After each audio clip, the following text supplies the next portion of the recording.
To everyone's surprise, the final DLC for Season 1 of Tekken ended up being Clive Rosfield from Final Fantasy 16. Final Fantasy 16 is one of my favorite RPGs of last year. It's definitely become one of my favorite Final Fantasies of all time. So I was really happy to see Clive in the game. And to be completely fair, it's not just because he's a character I really enjoy, it's also how he fits into Tekken 8. I almost feel like a lot of mechanics in Tekken 8 were designed with Clive in mind, or just to sort of fit him into the game. And honestly, it just works so well, you wouldn't think anything different of it. Now, back with Tekken 7, there also was a guest character from Final Fantasy, and it ended up being Noctis, of course. Now, at first glance, Noctis doesn't even look out of place in Tekken. He almost fits in with the world's aesthetic really well. He's a Final Fantasy character, but he still has that very modern aesthetic that really allows him to blend into a lot more realistic settings. Now, Noctis comes from Final Fantasy 15, a game in which he's capable of warping and summoning different weapons using magical abilities. And yes, he has all those elements in Tekken 7, but with how Tekken 7 was a lot more calmer and a little bit more footsie played compared to Tekken 8's more aggressive and heat-styled action, Noctis did feel a bit out of place. His playstyle suggested that he would be a little bit more aggressive and in your face, but because most enemies would be able to block it, and a lot of his attacks didn't do much damage, Noctis just did not have enough to stand on. However, he did have a lot of range with his weapons, and that's where he kind of made up for it. Plus, he's the only character that could use a cool aerial combo while fighting his enemies, so it did give him a bit of an edge if you knew how to play Noctis properly. Was he accessible? Not really. But was he fun to play? Absolutely. But that's not Noctis' only issue.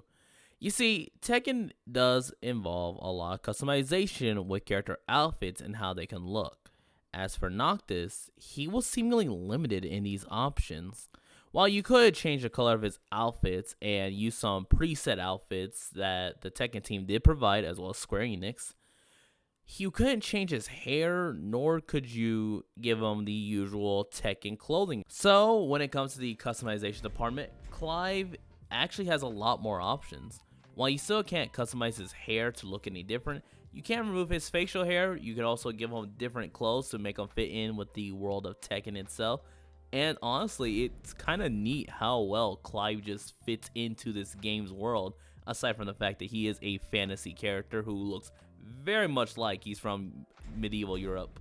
In comparison to Noctis, however, I've had a lot of fun customizing characters with Clive, and just sort of being able to do fun little mashups, even though it is difficult considering that you can't do much with the hair. There's still a lot of variety to be had despite these issues. Ultimately, I'm really glad that there's less restrictions, as that tends to be the case with guest characters, because even Akuma from Street Fighter had a lot more customization options in Tekken 7, whereas other guest characters, even Negan from The Walking Dead, had more customization options. And the fact that I was able to replicate the style of certain characters, while you can try to guess on which some of these are, some you may have to use a little bit of imagination for. And straight from the title menu of Tekken 8, you could tell this is a very, very big deal for the Tekken team. Not even Noctis got this treatment at Tekken 7. The title screen was not really featuring any characters in the first place, and even the main menu was just scrolling through different characters. But none of the DLC characters that were shown ended up being the guest characters. Not Geese Howard, Negan, not even Akuma. And yet, here we have Tekken 8 featuring Clive on the main menu in full display, just showing, yes, we do have the main protagonist of Final Fantasy 16, and we're not afraid to show that, yes, we're happy that he's here. Even in the character select screen, the fact that the characters themselves are on full display, as well as cool little portraits, this was not a feature in Tekken 7, so you didn't get to see the characters in their full glory. So being able to scroll over to where Clive is and just seeing this cool little detail of his, it honestly just feels like it's just such an appreciation for the source material. It's the little parts and the little details that really matter. such as Clive using the Will-O-Wisp in the character select screen as he would in any dark area in Final Fantasy 16.